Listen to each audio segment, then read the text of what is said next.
It's day 10 of the Advent calendar, my friends. Yesterday we talked about equipment and loadout, Andromedons and Ethereals, and worst case scenarios. Today we'll talk about Ranger skills, Outsiders and Archons, and Ranger builds. So, as well as tactics. The time has come to reclaim our world. Welcome back, Commander. Day 10, strategy, Ranger skills. I'm going to do a quick introduction of all of the Ranger skills and talk about why I like them or dislike them and if I would ever use them. Slash. Slash is the Ranger's class skill. Every Ranger has slash. It means that at the end of a move, if they are next to an enemy, they can slash them. This can be a single move or it can be a dash, but the slash will end your turn. The beauty of the dash and slash is that that's effectively 3 actions. A move, a dash is 2 move actions, and then the slash is the 3rd action. So most characters cannot take 3 actions in a turn, or at least in every turn, but the Ranger always has that option as long as he's willing to settle for having a melee attack be his final one. What's really important about this, then, is you'll be ending your turn either next to an enemy or a corpse. And you want to make sure, as much as possible, that you're ending your turn next to a corpse, because the enemy is going to flank you and crit you if it's not dead. Or somehow you survive. Now, there's a lot of utility tacked on by other skills to this, but that's the primary thing about slash, is if it's a bad position, then the slash is a bad choice. So it can only be used, I would say, against enemies near good positions, which makes slash kind of difficult to use, but to use safely. But I think there are plenty of ways you can make it safer. You just have to be very, very good about making the call. And I would say never dash into the unknown, potentially revealing other squads unless you are very sure you know that there are no other alien squads out there. So be very cautious with your slash. I would mostly use it when only when pulling back or to the sides to make attacks, or finishing off what you're sure is some of the last enemies on the map.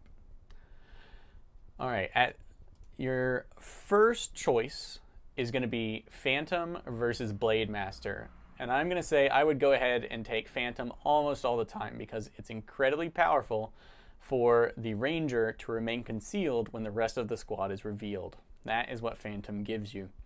So obviously you don't start off concealed at the beginning of every single mission, but Phantom is going to be so useful so often because it'll let you scout out and around during those first 1 or 2 critical encounters. I would probably consider my second encounter a good time to go ahead and break concealment and shore up my combat power, because the Ranger won't be contributing much at all while they are trying to remain concealed in the way of damage and attacks.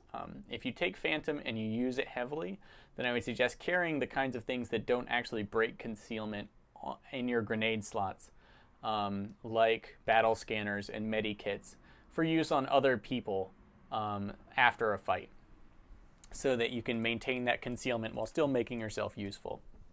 Blade Master, I'm generally not going to choose. +2 damage on sword attacks is nice, but with all that caution I just gave you about when to use the slash sword attack ability, I'm going to say that Blade Master is far less useful than remaining concealed. However, you do know that that works under all circumstances, and Phantom is only good while you're ghosting around. Your second choice is going to be Shadow Strike versus Shadow Step. I am going to say that Shadow Strike seems incredibly weak to me, +25 aim and crit chance when attacking from concealment.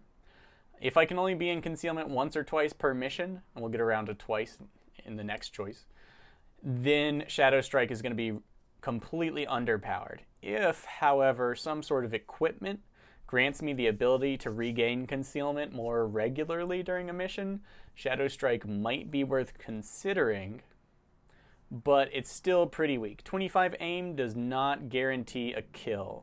It may guarantee a crit, but still. It may guarantee a hit, but still not that hot. 25% crit chance is nice, but that also won't guarantee a kill, and it doesn't even guarantee a crit. So, not so good. Now, I think there are probably other bonuses you get from attacking from concealment, so it might be pretty much a guaranteed hit and a guaranteed crit when you think about the standard bonuses concealment gives you.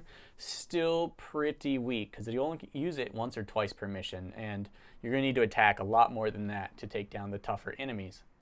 Plus, some of them are going to be immune to crits anyway. So Shadow Step is the alternative, and it is awesome. So not only is Shadow Strike weak, Shadow Step is amazing. Shadow Step says Rangers don't trigger Overwatch or reaction fire. That's going to be amazing for moving around the map.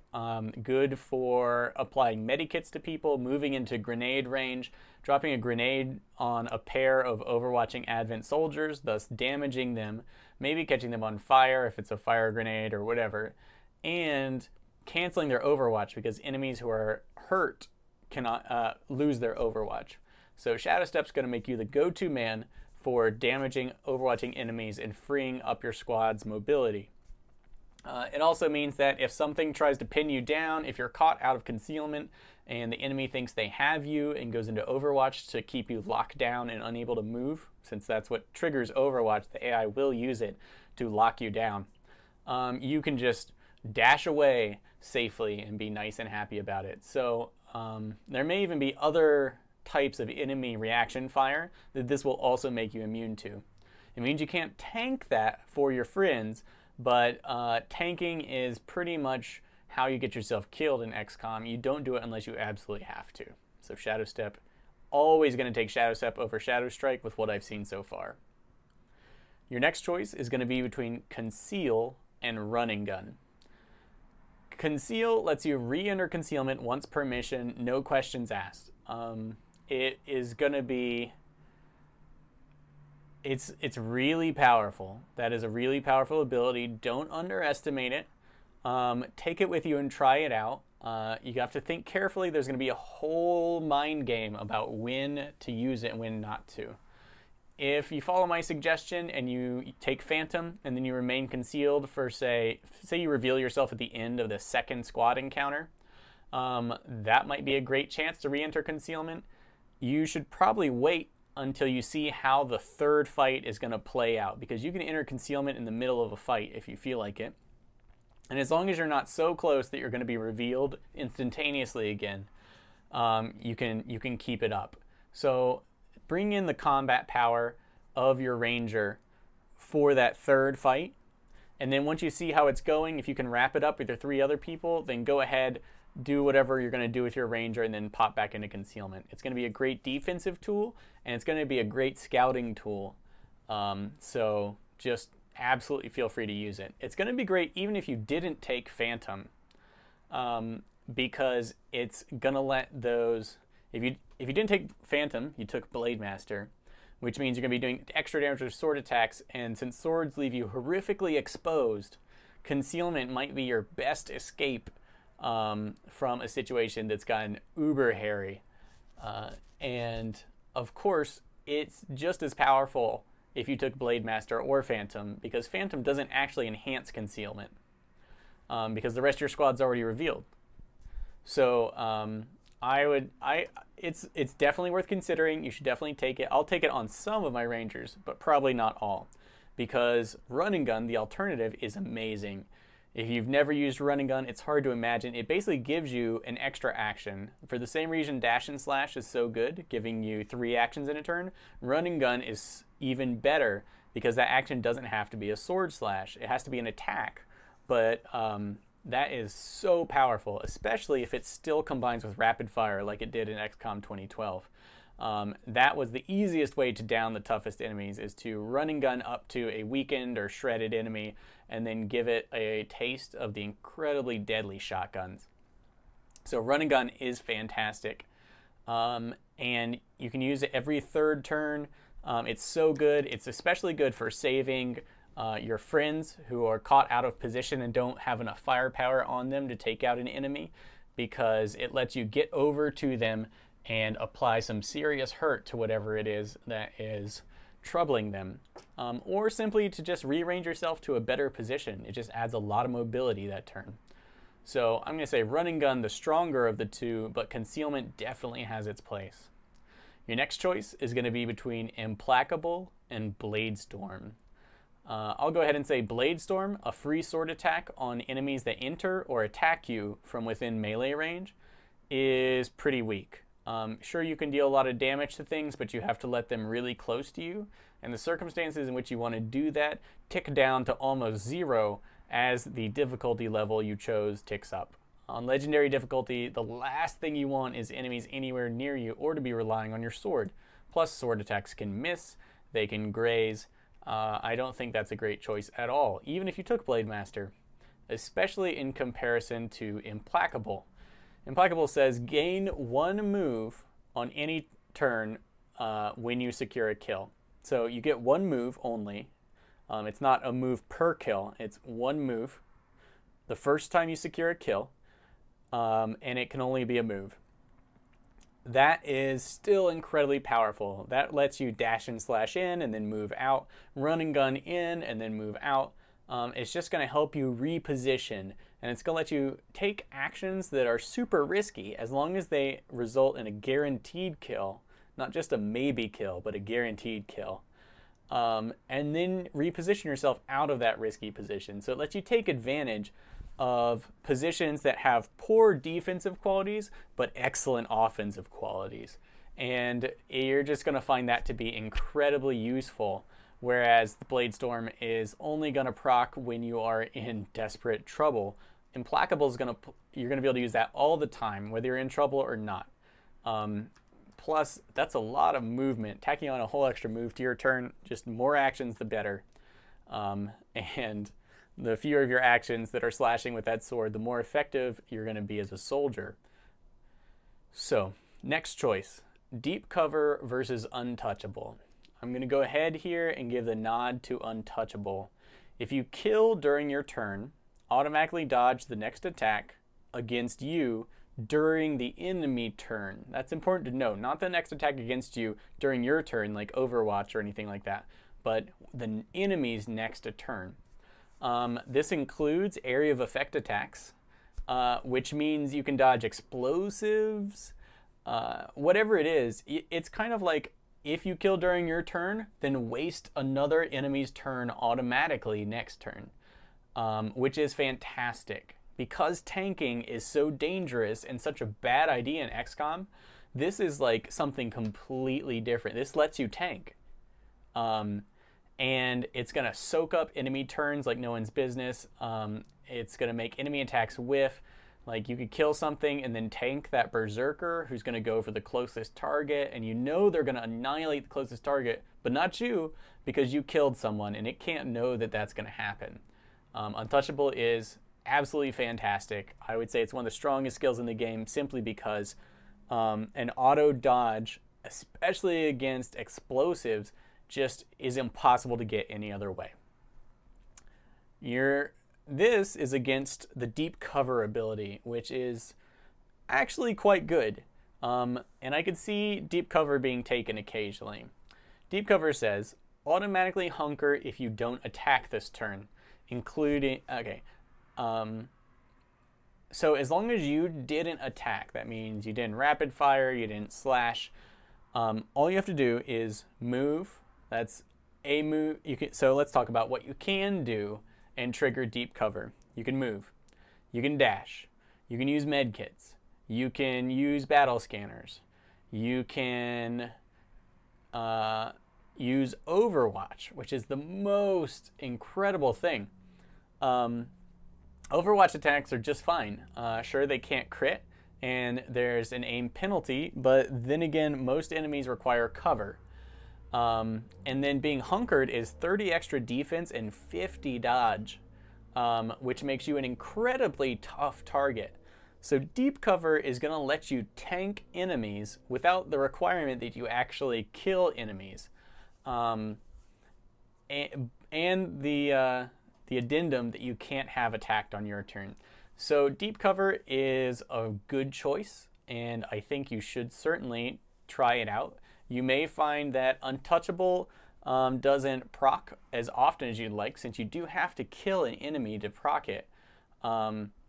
Deep cover is less reliable in that it's not an auto dodge, but deep cover is going to do a lot for you to make you a really, really tough person. Just having enemies out there that are hard to hit and hard to kill really screws up the AI. And so I think you'll find that if you just run around on the front line using deep cover and throwing up Overwatch, it's going to completely stall most of the enemies, at least the ones who aren't suicidal. So that's a tough choice. You can go either way. Untouchable is going to be fantastic, but deep cover, I think people will favor that in the harder difficulties where killing enemies happens more rarely. On easier difficulties, untouchable is the clear winner. Lastly, we have rapid fire versus Reaper. I think you'll already know which one I'm going to go with. I'm going to give the nod to rapid fire. Attack twice with a 15-point aim penalty on each attack. No cooldown. You can use this every turn. Not to mention that it counts as a regular attack in XCOM 2012, so you can use it after running gun, which I assume you still can, and you absolutely should. Running gun into rapid fire, incredibly powerful. Rapid fire is so good, perfect for point-blank shotgun shots where the aim barely matters. And really not bad with other shots, especially when you combine it with hollow targeting. There is no aim penalty. You get 2 attacks. You can work great combination fire and just put out extra attacks, which is so important to do. Multiple attacks per turn are just so hard to get. And this one is perfect because you can use it every turn. You can reload and then use it because reload no longer takes up your turn. So ammo is not even a problem. It's utterly fantastic. And versus that is Reaper, which is a melee attack that cannot miss.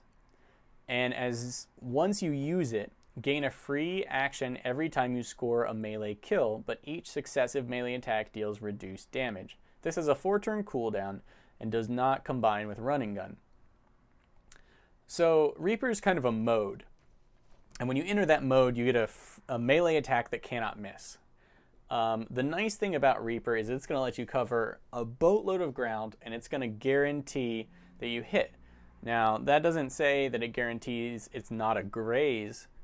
Graze is doing very little damage, but even if you look at an enemy and it's got 2 health, even a graze is going to kill it. So, and if you took Blade Master, then you're going to be more tempted by Reaper. Without Blade Master, Reaper starts to look significantly weaker. But the main benefit here is you can't miss. I'm still going to say this is far weaker than Rapid Fire. It's got a much longer cooldown. It relies on melee attacks for one. And if you screw up and your ranger misses, if the RNG is feeling hateful towards you, you're going to be, I don't know, trapped next to an enemy ready to attack you next turn. And that's just not worth it. So I'm going to say all the sword skills are pretty weak, since attacking in melee is kind of a risky idea. And some of them are matched up, Reaper and Blade Master in particular, against impressively good skills. So I would say Rapid Fire every day, all the time. Transmission. Day 10, Tactics, Outsiders, and Archons Part 2. Outsiders. So in some of the preview streams that I've been watching, I've seen these holographic flaming women things with smoke for hair. And I really like the idea of like projected or energy embodied enemies. And the only one I can think of from XCOM 2012 was the Outsider. They were basically the Cortana of the alien UFOs, these kind of central processing creatures with powerful psionic links. So I'm thinking whatever these things are, they are the Outsiders of old reborn. Unfortunately, that's about all I know about them. I've seen them. I've seen them dead, mostly. And I haven't even seen them attack or use any abilities. But I really like the fact that they exist in the game, and they look super cool. So I'm excited to learn more about them. I know, I wish I knew more, but I don't. Archons, on the other hand, I didn't actually give enough credit when I was talking about them earlier. So here's some other details that have been released about them. Remember, they're flying, they're probably heavy duty. We haven't seen them in any of the gameplay that's been released yet, so they're probably at least mid-game enemies. Has been footage of their missile swarm attack called Blazing Pinions, I believe. And when I looked more carefully at that, I noticed that there are targeting indicators on the ground where those missiles were going to fall. And a targeting indicator in XCOM generally means that that you had a turn to react. There's no point in showing it on the ground if they didn't give you a turn to attack. And it's labeled as being having pinpoint accuracy. So I'm going to guess the Archon takes a turn to mark all the places it wants to drop bombs on you, and then you have a turn to get out of the way before it unleashes hell. That would combo better with the expected difficulty I think the Archon's going to have. Like, it's not a sectopod, and even the sectopod has to line up its big attack. So I think this thing, it's going to be a matter of forcing you to change positions when fighting these, and that's not so bad because they're probably aggressive, and when you fly you need to pull back to the best possible positions to fight them. So yeah, I think that's going to be a charge up attack. And something I completely missed was that when damaged, the Archons will go into a frenzied state and they will have access to a dangerous melee attack. Now this may be at the expense of their ranged combat, which means they may turn from, somewhat aggressive flying ranged units into hyper aggressive flying melee units, which is kind of a terrifying proposition, but should give you a good chance to wear them out. You're just going to want to be careful to ensure that you can kill them pretty quickly after they go into this aggressive attack, because enemies that don't care about their own survival are the ones that will throw everything away for a hit, and every hit costs you when you play XCOM. So that's what I have to say about Archons. I wish I had more to say about Outsiders, but the rest of this Ranger talk is really long, so we're just going to keep tactics short here. Day 10, Disposition, Ranger Tactics. Alright, so here I'm going to give you the builds and the tactics I think that go with them for the Ranger class. We've already talked about all the skills, so here we go. Scout the enemy. When I say scout the enemy, I mean be off to the side of combat while your squad chews through a squad that they can handle on their own, a squad of enemies. And you ensure that they don't run into multiple contacts, or that once they finish these guys up, you can dash forward, or you line yourself up for that last awesome flank on a final remaining enemy, because you don't mind giving up concealment for the rest of the mission. Here I'm going to say you go Phantom so that you remain concealed when the rest of your squad breaks concealment. Shadow Step so that you can run around the map wherever you want. Also Shadow Step, just the superior choice I think in almost every way all the time for your second pick. You can choose between concealment or running gun here depending on how your playstyle really feels. I think extra cautious players or players on a really high difficulty are going to go with concealment so that they can guarantee themselves good scouting even if they need to use their ranger in the initial engagements, and so they can save their butts occasionally. However, and that's for dedicated scouts, however, running gun is just generally so useful if you ever plan on engaging in serious combat, or maybe later in the game when items let you conceal yourself. I think running gun is going to be a superior choice. So it's going to be up to you to make the call. Early in the game, I think concealment might be the right choice. Later in the game, running gun likely is, when enemies have a lot of health and you can't afford to have someone sitting on the sidelines too long. Then you're going to take Implacable, because if you get trapped out anywhere, Implacable could mean that extra move from securing a kill that gets you back to safety, especially if a patrol runs into you, they go into Overwatch, whatever. You might be able to dash and slash or running gun your way free and get a kill that will help you get all the way away from those enemies and back to your squad. Also, once you break concealment, what is this character going to do? They're going to be guarding the rest of the squad from close encounters and being flanked, and Implacable is so good there. I do always suggest you take Implacable over Bladestorm, but that's just me. Second to last, you're going to have Untouchable. Untouchable is really good. Secure a kill, and you get an auto dodge against the next enemy attack on their turn.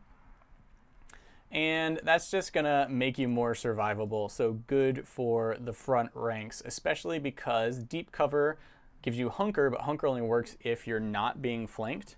And if you're scouting, if you're going to be deep in enemy territory, the chance that you might be flanked is pretty brutal. And the chance that you might need an auto dodge, no matter what kind of crappy position you're in, is going to be really high. So I would say Untouchable is by far the favorite here. Lastly, I would take Rapid Fire, because I would always take Rapid Fire over Reaper, just because Rapid Fire is so good. The next role you might have for your Ranger, and all Rangers are going to be able to do all of these to some degree. This is just specifically focused builds. You're going to have Hold the Line. They're going to be your tank. With more defensive abilities than I've seen out of the other classes or expect out of the other classes, holding the line is going to be the job of the Ranger. They're going to stay out front. They're going to use Overwatch to pin enemies, and they're basically going to tank, hopefully dodge tank enemy attacks. So what do you want in this case? In this case, you could go with Blade Master or Phantom. Phantom I still think is the best choice, because better than tanking is knowing that you're safe. And knowing you're safe means not engaging multiple squads at once. Shadow Step, because always Shadow Step. Running Gun, because to dodge at all, you can't be concealed. So if you're going to hold the line, Run and Gun is by far the clear choice. It lets you reposition easily and still attack. Implacable, always take Implacable, I say. And then Deep Cover versus Untouchable, that's going to be a tough choice. To really hold the line the best, I think Deep Cover is going to be superior, because what you can do is you can position yourself in a safe position. Thanks to Shadow Step, you won't be triggering Overwatch. No matter what the enemy does, you can always take a solid position, and then you can Overwatch from it. Run and Gun will work with Overwatch. And if you do so, you did an attack in that turn, and therefore you'll be hunkered in whatever great position you chose. So then enemies will have to deal with you before they can close on your squad mates. And yeah, I can't imagine a better setup than being 30 extra defense, 50 extra dodge, and you're in Overwatch. Like, you're the perfect, like, dodgy linebacker for your team, and the enemy will just have to contend with you, and everything they do is going to be at a horrific disadvantage, except for side powers. This is the one place I might consider taking Bladestorm over Implacable. If you're not going to be attacking, if you really are just going to pure Overwatch, then Bladestorm is going to let you tap people when they try and run past you or run up to engage you.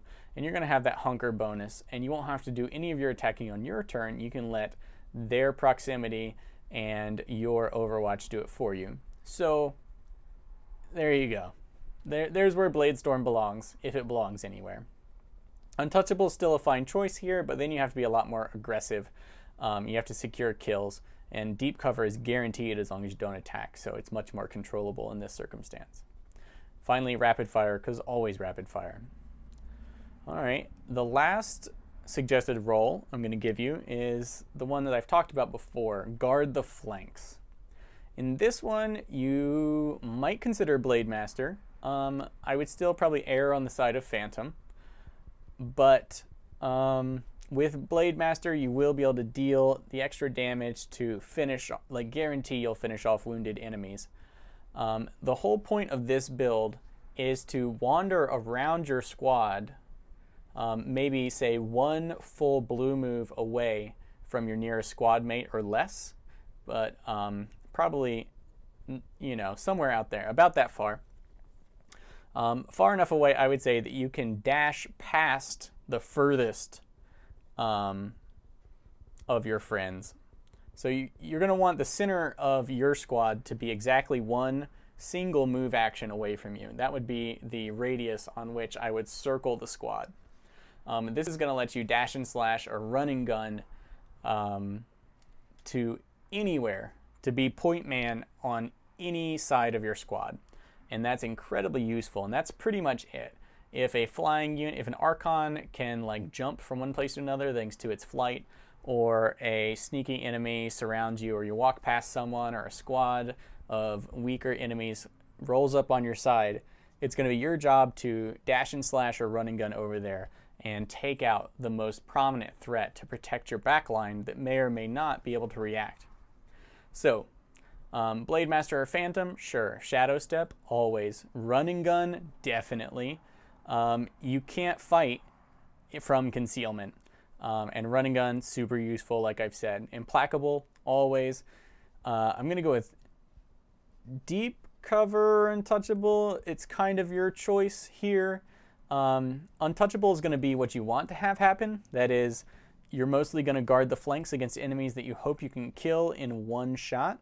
And when you get rapid fire, your run and gun is probably going to let you secure that kill, which will make untouchable the better choice. But deep cover is, like I've said on Hold the Line, pretty good. And if you're going to have to hold the line against a whole nother squad, deep cover is going to be more useful. Personally, I would take untouchable, and then if another squad, if it's something you actually have to hold the line against, then you better just roll your squad out of there into a better position, because otherwise it sounds like you're fighting a pincer maneuver. And finally, rapid fire, because always rapid fire, so good. So that is it for my Ranger rolls and builds. Alright friends, that's it for day 10. If you enjoyed this content, please go ahead and like this video. If you'd like to see the next Advent Calendar video as soon as it comes out, please subscribe to my channel. Tomorrow we're going to be talking about Grenadier skills, ambushes, and the Grenadier tactics and builds that I suggest.